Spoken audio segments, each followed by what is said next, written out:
बिस्मिल्लाहिर्रहमानिर्रहीम। आज हम जो है ब्लड वेसल्स के इजाफी टॉपिक्स जो हमारे पास फेडरल में मौजूद हैं उनको हम क्या करेंगे, डिस्कस करेंगे। तो ब्लड वेसल्स में शुरू में वही चीज़ लिखी हुई है, आर्टरीज़, वेन्स और कैपिलरीज क्या होती हैं और ये क्या करती हैं, सर्कुलेट करती हैं ब्लड को कहाँ, ब्लड से वे टुवर्ड द ब्लड और गैसियस एक्सचेंज में वेन्स हमारे पास हिस्सा लेती हैं। और अगर इनकी हमारे पास लेयर्स की बात करें तो लेयर्स को मुख्तलिफ़ किस्म के नाम दिए जाते हैं। हमने तो पंजाब की टेक्स्ट बुक बोर्ड में पढ़ा था कि हमारे पास outer connective tissue, inner smooth muscular layers और इनर हमारे पास एंडोथीलियम होती है।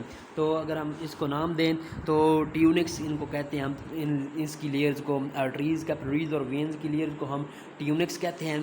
तो सबसे पहले जो लेयर होती है हमारे पास ऊपर वाली लेयर, उसको हम ट्यूनिका एडवेंटिशिया या ट्यूनिका एक्सटर्ना कहते हैं। मिडल लेयर को हम ट्यूनिका मीडिया कहते हैं। वैसे भी किसी और भी मेम्ब्रेन की अगर ये आ जाए तो उसको भी ट्यूनिका मीडिया कह सकते हैं हम। कई किस्म की और जो इस किस्म के जो वेसल्स होती हैं उनकी भी लेयर्स को इस तरह का नाम दिया जाता है। जैसे कैपिलरीज की हम बात करेंगे आगे, उनको भी ट्यूनिका मीडिया, ट्यूनिका एक्सटर्ना और ट्यूनिका इंटीमा का नाम दिया जाता है। अगर हम बात करें आर्टरीज़ की तो क्या हम देखते हैं कि बाकी सारा कुछ तो वैसे लिखा हुआ है। अब इनके डायामीटर्स की अगर हम बात करें, आयोर्टा का जो डायामीटर होता है वो अप्रॉक्सीमेटली 23 मिलीमीटर होता है। ये इम्पोर्टेंट पॉइंट है इजाफी एमसीक्यूज़ के रेफरेंस से भी।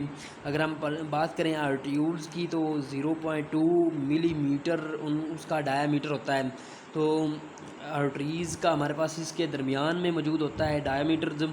अगर arteries have thick muscular walls, अगर ये इसकी वाल्स का जिक्र किया गया है और ये हमारे पास क्या है, ब्रांच इनटू आर्ट्यूल्स। आर्ट्यूल्स से आगे हमारे पास कैपिलरीज में तकसीम हो जाती हैं जो कि हम जानते हैं। और एक और इजाफी पॉइंट जो फेडरल में है, आगे हम पढ़ेंगे कि आर्ट्यूल्स आगे डिवाइड होकर मेटा आर्ट्यूल्स में तकसीम हो जाते हैं, फिर वो आगे जो है ना थ्रोफियर बनाते हैं।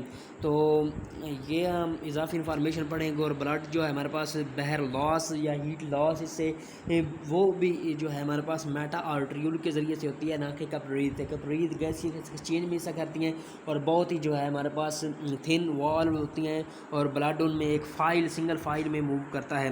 अगर हम इसकी बात करते हैं ल्यूमन ऑफ आर्टरीज़ की, तो इसमें बेस पल्मोनरी आर्टरीज़ और आयोर्टा के अलावा कोई हमारे पास वाल्व हमारे पास नहीं होते हैं। और 3 कोर्ट्स ट्यूनिका एडवेंटिशिया की बात करें तो वाइट फाइबरस कनेक्टिव टिश्यू पर मुश्तमिल होती है। तो मिडल लेयर की बात करें ट्यूनिका मीडिया, तो ये इलास्टिक फाइबर पर मुश्तमिल होती है। हम जानते हैं इलास्टिसिटी और पल्स भी इसकी वजह से हम जनरेट कर सकते हैं। बाकी क्योंकि हम इसका नाम से वाकिफ़ हैं, बाकी तो थोड़ा बहुत काफ़ी हम इनको पढ़ चुके हैं। ट्यूनिका इंटीमा की अगर हम बात करें तो ये सिंपल स्क्वेमस एपिथेलियम पर मुश्तमिल होती है, ये भी इंपॉर्टेंट पॉइंट है। और इलास्टिक फाइबर पर मुश्तमिल होती है और इलास्टिन पर मुश्तमिल होती है। आगे हम बात करते हैं आर्ट्यूल्स की, तो ये ब्लड को ट्रांसपोर्ट करते हैं from small arteries. Arteries divide होके लार्जर आर्टरीज़ से स्मॉलर आर्टरीज़ और स्मॉलर आर्टरीज़ से फिर आर्ट्यूल्स बनता है। और स्मॉलर आर्टरीज़ से ये आर्ट्यूल्स ब्लड हमारे पास ले के जाते हैं कहाँ, कैपिलरीज़ तक। स्मॉलर आर्टरीज़ से आर्ट्यूल्स के ज़रिए से ब्लड जाता है कैपिलरीज़ में and are smaller arteries in which 3 tunics can be identified. और ये आर्ट्यूल्स सबसे जो स्मॉलर आर्टरीज़ हैं जिनमें हम ये ट्यूनिक जो है देख सकते हैं, कैपिलरीज़ में ये सिर्फ एंडोथीलियल लेयर ही रह जाती है। ट्यूनिका इंटीमा की अगर बात करें तो इसमें इंटरनल इलास्टिक जो है मेम्ब्रेन वो नहीं होती। और ट्यूनिका मीडिया की अगर बात करें तो 1 और 2 layer of circular smooth muscles इसमें पाए जाते हैं। आगे कैपिलरीज एंडोथीलियम पर मुश्तमिल होती है और इसके सेल्स बेसमेंट मेम्ब्रेन के ऊपर होते हैं। और बेसमेंट मेम्ब्रेन के ऊपर जो ये हमारे पास और ये भी सिंपल स्क्वेमस एपिथेलियम पर मुश्तमिल होती है। एमसीक्यूज़ के रेफरेंस से ये एक इम्पोर्टेंट पॉइंट हो गया। आगे बेसमेंट मेम्ब्रेन पर इसके सेल्स होते हैं कैपिलरी की walls consist primary of endothelial cell which rest on the basement membrane, और ये एंडोथेलियल सेल हमारे पास बेसमेंट मेम्ब्रेन के ऊपर पड़े हुए होते हैं। ये हमारे पास एक इम्पोर्टेंट पॉइंट हो गया। और इस बेसमेंट मेम्ब्रेन के आउटर जो पोर्शन होता है हमारे पास वो एडवेंटिशिया होता है, कनेक्टिव टिश्यू पर मुश्तमिल होता है। तो ये भी हमारे पास इम्पोर्टेंट पॉइंट है। साथ साथ में हमने इसका डायामीटर भी चेक करते हुए जाना है। एडवेंटिशिया की अगर हम बात करें, that merge with the connective tissues surrounding the capillaries, और जो कनेक्टिव टिश्यूज़ जिन्होंने कैपिलरीज को सराउंड किया हो जाता है उसके साथ क्या करते हैं, मर्ज कर देते हैं। अगर इसके मोस्ट कैपिलरीज की अगर हम डायामीटर की बात करें तो इनका डायामीटर आगे माइक्रोमीटर में हो जाता है। जैसे पीछे हमने पढ़ा था कि वो मिलीमीटर, और आर्टरियोल का 0.2 मिलीमीटर, एओर्टा का 23 मिलीमीटर, लेकिन हमारे पास इसका 7 to 9 माइक्रोमीटर तक हो जाता है। और इतना कम होता है कि सिंगल फाइल में इनसे ब्लड मूव करता है। आगे हम ये भी पॉइंट डिस्कस करेंगे जो अभी हमने अभी ही डिस्कस कर लिया है। और 1 मिलीमीटर ये लॉन्ग होती हैं, मिलीमीटर में इनकी लेंथ होती है, और इनकी विड्थ माइक्रोमीटर में होती है।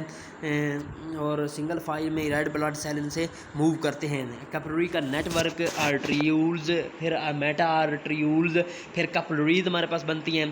तो मेटा आर्टरियूल्स से हमारे पास मेटा आर्टरियूल्स ब्लड फ्लो थ्रो फिर चैनल से मूव करता है, और कई किस्म के कैपिलरीज थ्रो फिर चैनल से आगे ब्रांचिंग उनकी निकलती हैं।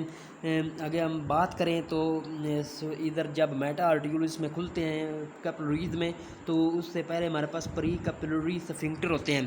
तो हमने पीछे भी पढ़ा था, प्री कैपिलरी स्फिंक्टर होते हैं। ये भी मूवमेंट ऑफ ब्लड की मूवमेंट में ये भी मदद करते हैं। और डायामीटर जब चेंज होता है आर्टरी कैपिलरीज का, वो भी हमारे पास फ्लो ऑफ ब्लड जो है कैपिलरीज में उसमें मदद करता है। पंजाब की टेक्स्ट बुक बोर्ड में हम पढ़ आए हैं इनका काम। ये हमारे पास क्या है, आर्टरीज से हमारे पास आर्टरियूल से हमारे पास ये आर्टरियूल से हमारे पास ये मेटा आर्टरियूल से ये हमारे पास प्री कैपिलरी स्फिंक्टर हैं ये वाले सारे। और प्री कैपिलरी स्फिंक्टर्स में जब ये इनकी डिवीजन जब हुई है तो हमारे पास ये थ्रोफेयर चैनल, और उधर से भर आगे फिर कैपिलरीज में जाता है ब्लड, कैपिलरीज से फिर वेन्यूल्स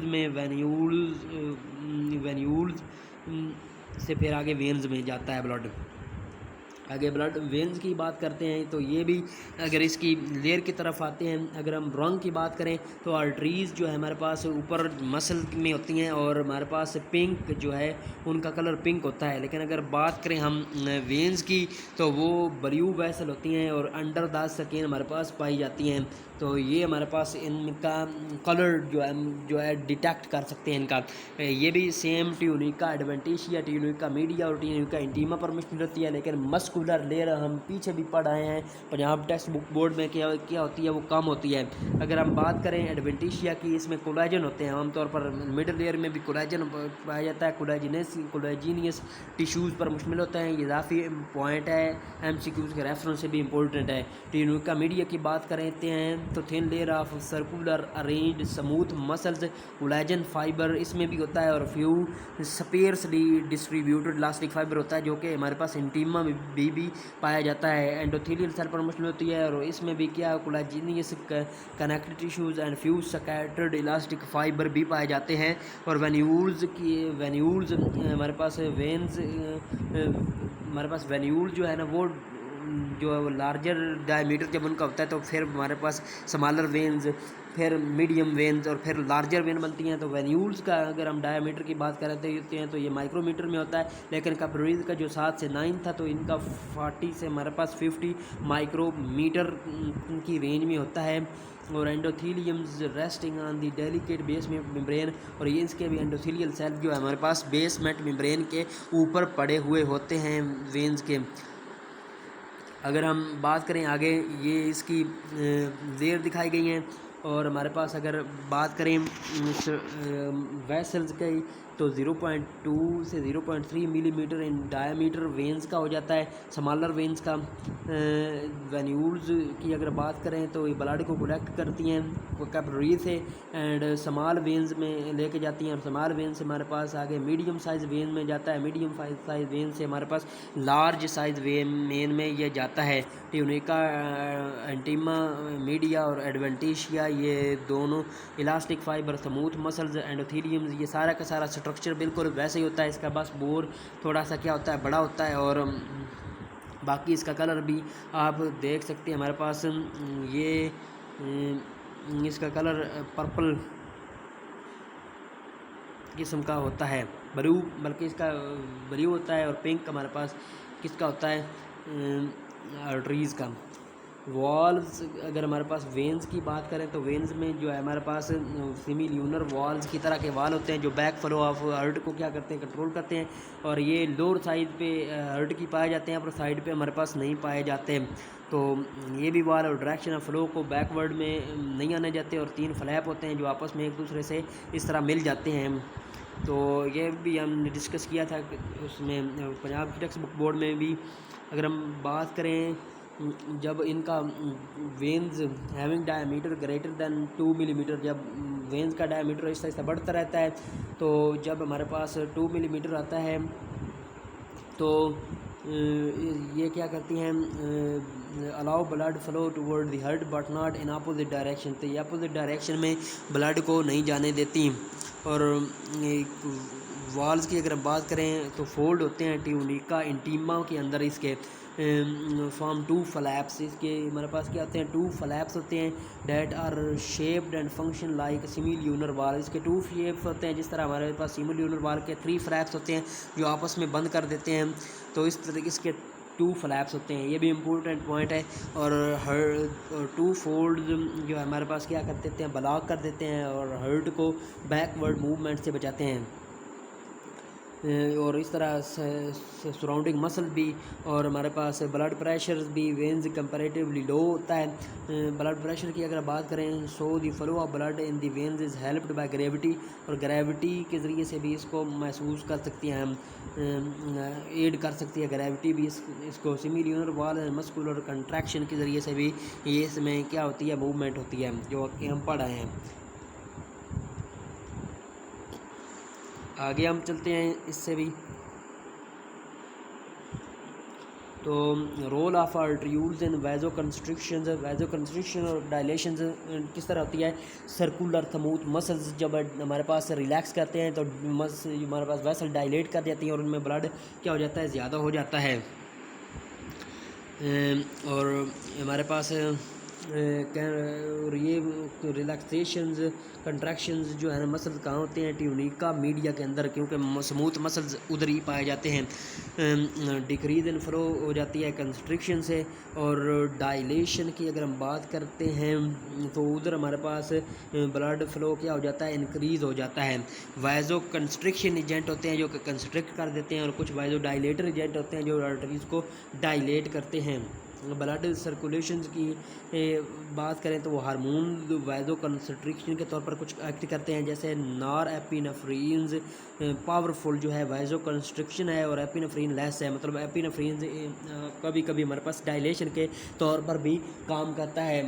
हम कोऑर्डिनेशन और कंट्रोल में पढ़ेंगे कि ये किस तरह ब्लड प्रेशर बढ़ाते हैं। एक हमारे पास मसल वगैरह में ब्लड को ये एपिनेफ्रीन, नॉर एपिनेफ्रीन क्या करता है, वो ब्लड प्रेशर को ये वाइजो कंस्ट्रिक्शन करवाता है certain part of the digestive system वगैरह में।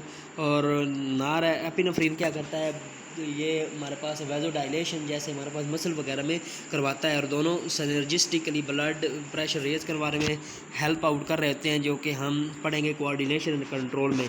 और वाइजो डायलेटर एजेंट की बात करें तो काइनेंस वाइजो डायलेटर एजेंट होते हैं और इसकी पावरफुल वाइजो डायलेशन करवाते हैं। अगर हम बात करें इसकी एग्जांपल की तो प्रोस्टाग्लैंडिन इसकी एग्जांपल है, वाइजो डायलेटर एजेंट है। और prostaglandin through some of the prostaglandin और वैजो कंस्ट्रिक्टर, लेकिन कुछ प्रोस्टाग्लैंडिन हमारे पास वैजो कंस्ट्रिक्टर रहते हैं।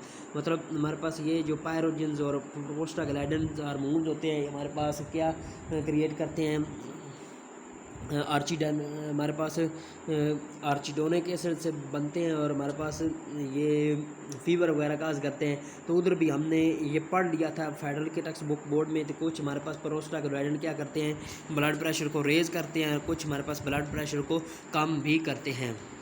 अगर हम बात करें एपिनेफ्रीन की, तो हमारे पास क्या होते हैं, ये कुछ vasodilations occur due to the secretion of epinephrines. Epinephrine क्या करती है, वैजोडाइलेशन करती है। और इसके अगर हम कंट्रोल की बात करें, ये अगर हमारे पास हार्मोन जो है फ्लाइट रिस्पॉन्स इसके लिए इस्तेमाल होता है, इमरजेंसी सिचुएशन में इस्तेमाल होता है। Sympathetic vasodilator the part of regulatory system का ये पार्ट होता है, रेगुलेशन के लिए इस्तेमाल होती है डायलेशन। ये सेरेब्रल कॉर्टेक्स से ओरिजिनेट होती है। ये भी इम्पोर्टेंट पॉइंट है कि ये हमारे पास constriction and post ganglionic neuron in the blood vessels of skeletal muscles में क्या होती है, ये एंड होती है। मतलब स्केलेटल मसल में ये क्या करती है, डायलेटर के तौर पर काम करती है, और वो गट वगैरह में कंस्ट्रिक्टर के तौर पर काम करता है नार एपिनेफ्रीन। और साथ में एसिटाइलकोलिन और वैजोडाइलेशन रिलीज़ होती है। वैजोडाइलेशन हमारे पास इस तरह अक्कर होती है, सारा का सारा सेरेब्रल कॉर्टेक्स से आता है हमारे पास स्टिमुलस। ब्लड डिस्चार्ज हमारे पास पीछे भी हम पढ़े हैं कि थ्रोफेयर चैनल से होता है, थ्रोफेयर चैनल मेटा आर्ट्यूल से भी नहीं होता। ब्लड डिस्चार्ज हमारे पास थ्रोफेयर चैनल से होता है, कैपिलरीज से भी नहीं होता, और मेटा आर्ट्यूल से भी नहीं होता। तो हीट लॉस हमारे पास अक्कर होती है, हमारे पास ज़्यादा हीट होती है तो वैजो कंस्ट्रिक्शन होती है, आप जानते हैं, जिससे हमारे पास ब्लड लॉस हो जाता है। और सर्दियों में हमारे पास वैजो डायलेशन होती है, जिससे हमारे पास हीट क्या होती है, रिलीज़ हो जाती है। और हमारे पास सर्दियों वगैरह में वेजो कंस्ट्रिक्शन होती है और ब्लड डीप चली जाती है, और हमारे पास ब्लड लॉस और हीट लॉस से इसको क्या किया जाता है, बचाया जाता है। जब ट्रू कैपिलरीज ओरिजिनेट होती हैं तो उस वक्त प्री कैपिलरी स्फिंक्टर होते हैं, ये भी हम बात पहले ही पढ़ चुके हैं। और ये ओपन और क्लोज होते रहते हैं। ओपन और क्लोज ये डिग्री ऑफ क्लोजनेस किस पे डिपेंड करता है, हमारे पास मेटाबॉलिक एक्टिविटी पे डिपेंड करता है, कितना उन्होंने क्लोज होना है या फिर कितना टाइम के लिए क्लोज होना है, वो कितने टाइम के लिए क्लोज होना है वो भी डायरेक्टली प्रोपोर्शनल होता है मेटाबॉलिक एक्टिविटी के लिए। और कभी कभी हमारे पास उनका टाइम होता है कांस्टेंट, मतलब इतने वक्त के लिए कट होते हैं, लेकिन वो जल्दी जल्दी दोबारा क्या हो जाते हैं, ओपन हो जाते हैं। और कभी कभी ज़्यादा हमारे पास ये प्री कैपिलरी स्फिंक्टर ओपन हो जाते हैं, कभी कम होते हैं। ये भी डिपेंड करता है हमारे पास, ये सारी के सारी एक्टिविटी पे डिपेंड करता है, मेटाबॉलिक एक्टिविटी पे। मतलब इसकी ये proportionality requirement of tissues for nutrition, जितनी न्यूट्रिशन ज़्यादा की ज़रूरत होती है मसल को, उतना ही ये हमारे पास क्या होंगे, प्री कैपिलरी स्फिंक्टर ओपन होंगे और कैपिलरीज में ज़्यादा न्यूट्रिशन आएगी और ज़्यादा उनको टिश्यू तक पहुँचाई जाएगी। मतलब मेटाबॉलिक एक्टिविटी न्यूट्रिशन का डायरेक्टली रिलेशन है मेटाबॉलिक एक्टिविटी के साथ। तो इस तरह तो ये जो साइक्लिक ओपनिंग एंड क्लोजिंग होती रहती है कभी कभी, तो इसको हम वैजो मोशन का नाम देते हैं। तो ये हमारे पास इधर कैपिलरीज का ख़त्म हो गया, तकरीबन यही इंपॉर्टेंट पॉइंट थे। अगर वेस्कुलर पाथ वेज की अगर हम बात करें तो हमारे पास वैसे डायरेक्टली ये शामिल तो नहीं है मेंशन, इनका कंपैरिजन है आर्टरीज, वेन्स और कैपिलरीज है, और इनका कंपैरिजन है ब्लड वेसल्स में, यही शामिल है हमारे पास। अगर हम बात करते हैं पल्मोनरी सर्किट्स की, तो वो हम वैसे ही पढ़ चुके हैं हार्ट में, कि हमारे पास जो ब्लड जाता है हार्ट से लंग्स में, और लंग्स से ऑक्सीजनेट होकर दोबारा हमारे पास जो है हमारे पास लेफ़्ट एट्रियम में आता है। तो ये लंग्स और ये हमारे पास जो हार्ट है, इसके दौरान ये क्या होती है, पल्मोनरी सर्कुलेशन होती है। मतलब राइट एट्रियम से राइट वेंट्रिकल, राइट वेंट्रिकल से हमारे पास पल्मोनरी ट्रंक, और पल्मोनरी ट्रंक से हमारे पास फेफड़ों में, और फेफड़ों से हमारे पास ऑक्सीजनेटेड ब्लड पल्मोनरी वेन्स के लिए से राइट एट्रियम, और उधर से लेफ़्ट एट्रियम और लेफ़्ट वेंट्रिकल में जो जाता है ये सारी पल्मोनरी होती है। और सिस्टमिक सर्कुलेशन की सर्किट की अगर हम बात करें तो सिस्टमिक सर्कस जो बॉडी के अंदर हमारे पास मूवमेंट होती है ब्लड की, तो वो आती है जो सारा कुछ हमने हार्ट में पढ़ा है। जैसे हमारे पास लेफ़्ट एट्रियम से हमारे पास एओर्टा, और उससे हमारे पास कैरोटिड आर्टरीज निकलती हैं, और हमारे पास जो है कोरोनरी आर्टरीज होती हैं, और हमारे पास उधर जो एओर्टा जो है कैरोटिड लेफ़्ट आर्च होती है, तो डिसाइड करती है सारी बॉडी को ब्लड मुहैया करती है, किडनी को, लीवर को, और हमारे पास लेग्स को इलियक वेन्स, और फिर वो कलेक्ट किया जाता है उससे डीऑक्सीजनेटेड ब्लड, और कलेक्ट करके बैकवर्ड सुपीरियर वेना केवा और इन्फीरियर वेना केवा के ज़रिए से हमारे पास डीऑक्सीजनेटेड ब्लड राइट एट्रियम में लेके आया जाता है। तो ये सारे के सारे प्रोसेस हमारे पास क्या होता है, सिस्टमिक सर्कुलेशन होती है। तो ये हम ऑलरेडी डिस्कस कर चुके हैं, अगर ये पाथवेज भी हैं।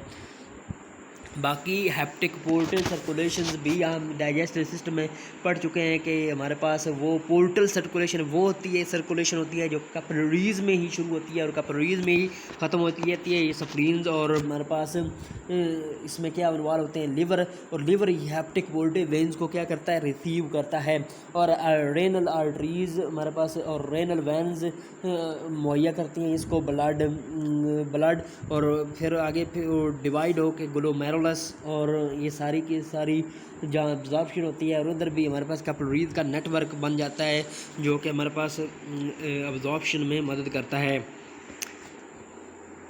ये दिखाया गया पल्मोनरी सिस्टमिक सर्कुलेशन से, ये हमारे पास जो है ये ब्लड वेसल्स, तो ये मेसेंट्रिक आर्टरीज होती हैं स्मॉल इंटेस्टाइन वगैरह को जो कर रही होती हैं सप्लाई, और हैप्टिक वेन्स हमारे पास लिवर से डीऑक्सीजनेटेड ब्लड लेती है, और डाइजेस्टिव ट्रैक से हमारे पास इधर हैप्टिक पोर्टल वेन्स लिवर में दाखिल होती है डीऑक्सीजनेटेड ब्लड लेके। इसमें हमारे पास कंटेंट होते हैं हमारे पास डाइजेस्टिव कंटेंट, और ये रेनल वेन्स गुर्दों में से निकलती है, और रेनल आर्टरी गुर्दों में लेके जाती है। ये हमारे पास इलियक आर्टरी नीचे टांगों तक लेके आती है, और इलियक वेन उनसे डीऑक्सीजनेटेड, ये सारे के सारे हमारे पास सिस्टम है कि सर्कुलेशन दिखाई गई है।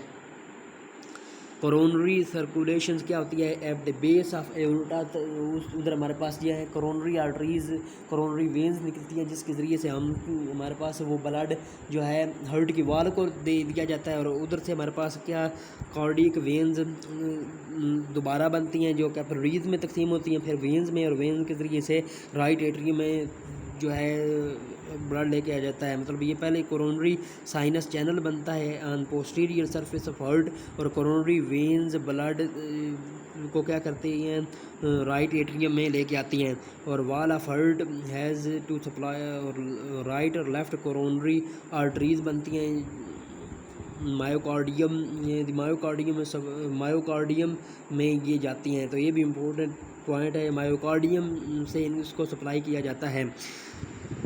कैपिलरीज मायोकार्डियम, आगे हमारे पास हैप्टिक पोर्टल वेन्स, ये जो liver hepatic portal vein receive करता है, ये सारा liver spleen portal system, hepatic portal vein, splenic veins होती है, सप्लीन की वेन्स, और इन्फीरियर मेसेंट्रिक और पैंक्रियाटिक वेन्स इसमें शामिल होती हैं। फिर ये आपस में डिवाइड होकर सेंट्रल वेन बनाती हैं हैप्टिक, और विच जो कि हमारे पास इम्पटी होती है हमारे पास हैप्टिक वेन में। Hepatic veins blood from the cystic veins also inter into hepatic veins, और सिस्टिक वेन जो हमारे पास होती है जो कि डक्ट, वो हमारे पास क्या होती है गाल ब्लैडर की, वो भी क्या होती है इसमें दाखिल होती है हैप्टिक वेन में। सारी की सारी वेन्स हैप्टिक वेन में दाखिल होती हैं, और hepatic veins join inferior vena cava, और ये इन्फीरियर वेना केवा, और फिर ब्लड को वापस लेके जाती है। तो ये सारी के सारी सर्कुलेशन हो रही होती है।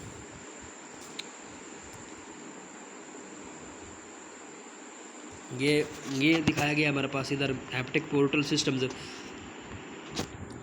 ये इन्फीरियर वेना केवा निकल जाती है से हमारे पास ये इसमें सारा दाखिल हो रहा है।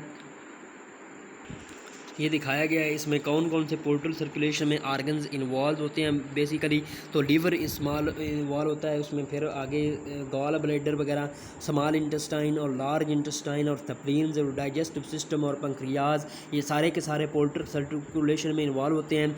ये small intestines, interior mesenteric veins उसमें उसको स्मॉल इंटेस्टाइन और लार्ज इंटेस्टाइन को दे रही होती हैं ब्लड कैपिलरीज।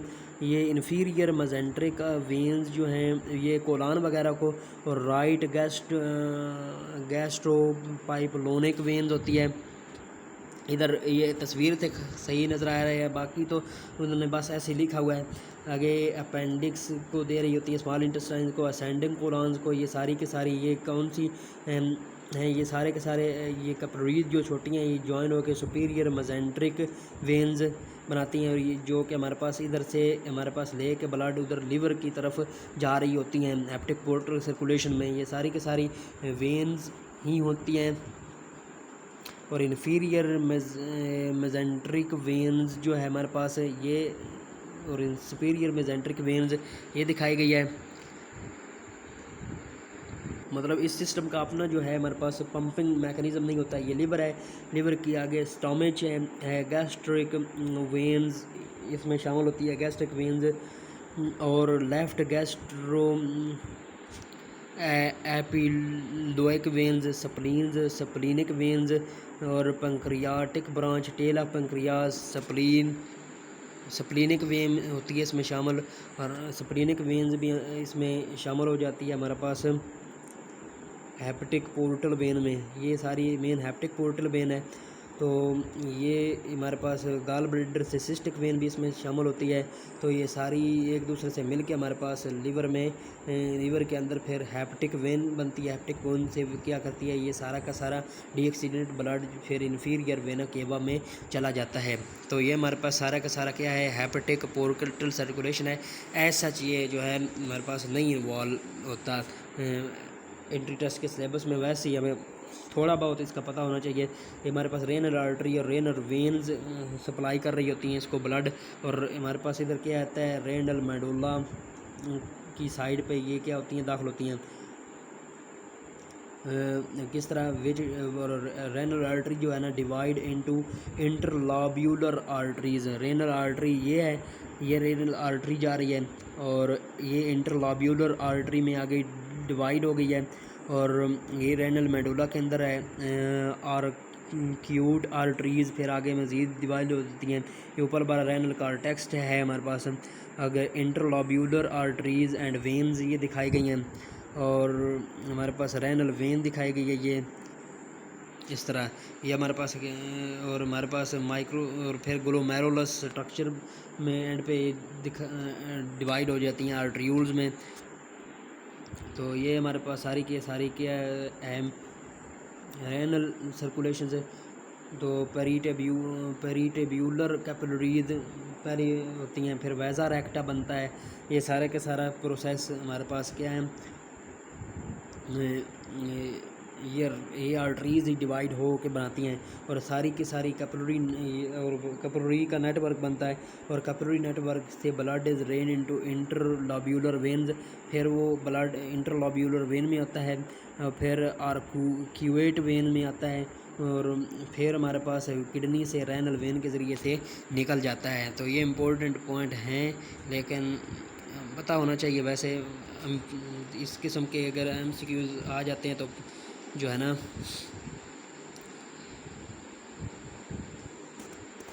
तो वो भी बंदा कर लेता है। बाकी ये ब्लड प्रेशर वाला नहीं है हमारे पास। एंड पे हम एक जो है ब्लड प्रेशर किस में ज़्यादा होता है किस में कम होता है वो पढ़ते हैं। तो फिर हमारे पास क्या हो जाती है, बस एओर्टा में ब्लड प्रेशर सबसे ज़्यादा होता है जो हम पढ़ आए हैं, और वेलोसिटी जो है हमारे पास सबसे ज़्यादा होती है। फिर वेलोसिटी हमारे पास कैपिलरीज में सबसे कम होती है, और फिर वेन्स में दोबारा हमारे पास बढ़ती है। क्रॉस सेक्शन एरिया की ग्राफ दिखाया गया हमारे पास 2.5 सेंटीमीटर होता है इसका क्रॉस सेक्शन एरिया। एओर्टा का कम होता है। आर्टरीज जब ब्रांच करती है ना तो वो एक आर्टरी का एरिया तो एक एओर्टा से कम ही है, लेकिन जब सारी आर्टरीज़ का हम एरिया क्रॉस सेक्शन ओवरऑल लेते हैं तो 20 सेंटीमीटर होता है। तो वारियम भी ज़्यादा हो जाता है, एरिया भी ज़्यादा हो जाता है। तो इधर अगर 40 सेंटीमीटर स्पीड होती है तो इधर आर्टरीज़ में ये 40 से कम होके 10 हो जाती है। और ट्रियूल्स का हमारे पास देखें तो क्रॉस सेक्शन एरिया और ज़्यादा हो जाता है और वॉल्यूम कम होता है इनका। वॉल्यूम इसका आर्टरीयूल्स का थोड़ा ही होता है ओवरऑल, अगर इसको हम कलेक्ट करें तो कम हो जाता है। और इधर हमारे पास 10 से भी कम होकर 0.1 जो है ना सेंटीमीटर स्पीड रह जाती है। और कैपिलरीज में 0.1 सेंटीमीटर स्पीड होती है, वेन्यूल में ज़्यादा होती है 0.3 हो जाती है। और इसका भी हमारे पास वॉल्यूम क्या होता है ये। और sir approximately cross section area जो है ना ये 2.5 सेंटीमीटर नहीं है, ये 2500 सेंटीमीटर है इकट्ठा।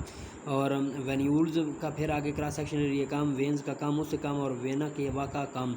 वेना केवा सबसे कम क्रॉस सेक्शन एरिया एओर्टा का, और सबसे फिर हमारे पास स्पीड भी एओर्टा की ज़्यादा होती है। और आर्टरीज़ की स्पीड 10 और इधर वेन्स की स्पीड मतलब एओर्टा से हाफ स्पीड वेना केवा की जो कि 20 होती है। और हमारे पास आर्टरीज से हाफ स्पीड वेन्स की जो कि 5 सेंटीमीटर होती है। ये इम्पोर्टेंट पॉइंट है कि कंटिन्यूसली वॉल्यूम किसका ज़्यादा है, वॉल्यूम किसका कम है, ये याद रखना है। फिगर अगर याद हो भी ना हो, मतलब इधर देखें इधर तक अप्रोच तक हमारे पास क्या बढ़ता है, हमारे पास क्रॉस सेक्शनल एरिया, फिर वेन्यूल से वेन्यूल तक कम होता है। अगर वॉल्यूम की बात करें तो हमारे पास आर्टरीयूल्स का वॉल्यूम तो कम होता है, बाकी वैसे फिर तो हमारे पास ये 250 300, और वेन्स का हमारे पास जो है वॉल्यूम सबसे ज़्यादा होता है। तो ये इम्पोर्टेंट पॉइंट है। बाकी वेलोसिटी जो है वो भी हमारे पास वेन्स में कम, और फिर उसके बाद दोबारा क्या होती है नीचे की तरफ बढ़ती है। इधर हमारे पास जब ये क्या हो गया है, सर्कुलेटरी सिस्टम भी कंप्लीट हो गया है, ट्रांसपोर्ट इन मैन भी कंप्लीट हो गया। अब हमारे पास सिर्फ 2 जो हमारे पास चैप्टर वो रह गए हैं, और वो जो है हमारे पास ऐसे ही है जैसे पंजाब टेक्स्ट बुक बोर्ड में वो कुछ है ही नहीं, कुछ भी नहीं लिखा हुआ। लिम्फेटिक सिस्टम है और इम्यून सिस्टम है, लेकिन अगर हम उसको पढ़ें, उसको हम फेडरल में से भी पढ़ेंगे और इंशाल्लाह इंफॉर्मेशन लेंगे।